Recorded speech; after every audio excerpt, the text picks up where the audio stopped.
This audit examined whether development contributions provide required infrastructure to new and growing communities. Development contributions are payments that developers and landowners make to the state government or a local council to help fund infrastructure for growing communities.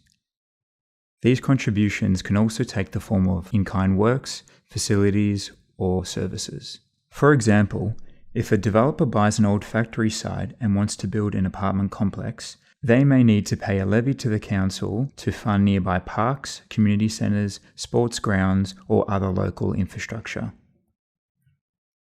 Overall, we found that Victoria's development contributions are not delivering the infrastructure that growing communities need to support their quality of life. This is largely because state agencies have not managed development contributions tools strategically to maximise their value and impact. We examined 3 programs and 1 other legal instrument that agencies use to collect contributions from developers. The Growth Areas Infrastructure Contributions Program, or GAIC, allow the state government to obtain funds from developers to help deliver state infrastructure in Melbourne's fringe suburbs. The Development Contribution Plans Program, or DCP, allows councils to obtain funds from developers to help deliver community or transport infrastructure. Then, instead of using a DCP, 7 councils in growth areas can use the Infrastructure Contributions Plan Program, or ICPs, to support infrastructure delivery. ICPs are meant to be simpler and cheaper than DCPs. The government is still implementing the ICP program and plans to expand it to more councils. In addition to DCPs and ICPs, councils can also enter voluntary agreements with developers on a project-by-project basis. We examined 3 state agencies: the Department of Environment, Land, Water and Planning, which we refer to as the Department, which is the legislation and policy owner for development contributions in Victoria. The Victorian Planning Authority, VPA, which prepares DCPs and ICPs in designated areas and is working alongside the department to implement the ICP program more broadly. And the State Revenue Office, which collects GAIC revenue. We also examined 4 local councils that use development contributions: Cardinia Shire Council, Golden Plains Shire Council, Melton City Council, and Whitehorse City Council. State agencies have set up development contributions programs with little consideration of how they interact, or their collective aims and impact. As a result, Victoria now has a patchwork of overlapping programs that operate in isolation.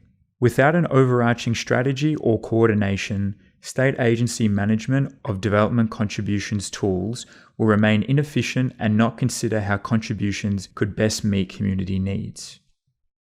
The GAIC program is inefficient and lacks strategic impact because decisions about how the funds are spent are split between 2 disconnected processes.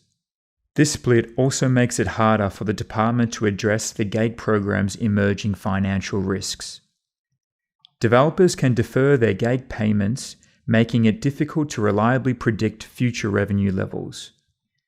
In this uncertain situation, the state has committed more GAIC funds to projects than the total revenue collected. Rollout of the ICP program is delayed and only available to 7 councils. Those councils that have access to ICPs have not found them simpler or faster than DCPs because of design flaws in the program. The department and VPA's effort to implement the ICP program has reduced its focus on addressing the existing issues with the DCP program, which remains complex, costly, and time-consuming for councils. Only 21 of 79 councils collected DCP revenue in 2018-19. For many councils, voluntary agreements are the only realistic option to collect contributions for infrastructure. However, these one-off agreements are not designed for development contributions and are unsuitable for supporting infrastructure delivery at the scale offered by the ICP and DCP programs. We recommended that the department create an overarching development contributions framework that establishes a strategic direction, overall accountability, and clear guidance. We made 5 further recommendations aimed at addressing deficiencies in the DCP, ICP, and GAIG programs and evaluating the outcomes they achieve. For further information, please see the full report of this audit on our website, www.audit.vic.gov.au.